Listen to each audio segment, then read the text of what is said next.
तपाईँ यस्तो भए जान त लाग्नु भयो तर तपाईँलाई के अप्ठ्यारो पर्ने हो कि भन्न मलाई कस्तो डर लाग्छ। छेदराउनु पर्दैन भनेको सुकुम्या जहाँ जान्छ त्यहाँ सुकुम्याको लागि अप्ठ्यारो भनेको आफै भागेर जान्छ। सुकुम्यालाई अप्ठ्यारो पर्ने नो चान्स मिटिनी हो नो चान्स। हो दर्शकबिन, भुन्टी सिरियलमा सुकुमाया र भुन्टीको पहिले नै भेट भइसकेको रहेछ। त्यही भएर सुकुमाया भुन्टीको रूपमा बदला लिन भुन्टीको घर पुगेकी रहेछिन्। हो दर्शकबिन, आज हामी यही कुरा जान्नेछौँ।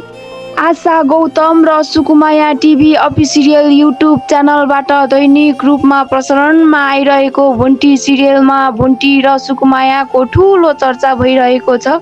किनभने भुन्टीसँग पहिले नै सुकुमायाले भेट गरेर उनीहरूको सल्लाहमा भुन्टीको घर पुगेकी रहेछिन् र सुकुमायाले भुन्टीको हक र अधिकार मागिदिन् यो सबै खेल खेलिरहेकी रहेछिन् र भूपेन्द्रलाई तह लगाउन र उनको जेठानी देउरानीहरूलाई पनि सबक सिकाउन भुन्टीको रूपमा सुकुमाया भूपेन्द्रको घरैमा पुगेकी रहेछिन् र अब आउने भागमा भुन्टीले पक्कै पनि उनको अधिकार र हक पाउने नै छिन् र भूपेन्द्रसँग भुन्टीको डिभोर्स पक्कै पनि हुने छैन।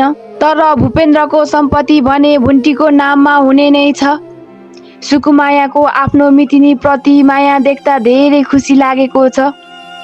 भुन्टीले पक्कै पनि न्याय पाउनै पर्छ र एउटा मितिनी भएको नाताले पनि सुकुमायाले आफ्नो अधिकार निभाएकी छिन् र सुकुमायाले भुन्टीको लागि गरेको त्यागहरू सधैँभरि याद रहनेछ।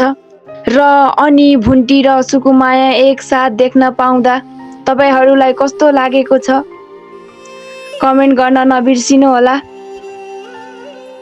हस् त, म आज यति भन्दै बिदा हुन चाहन्छु। भिडियो मन पर्यो भने लाइक, कमेन्ट, सेयर अनि सब्स्क्राइब गर्न नबिर्सिनु होला। हस् त, धन्यवाद।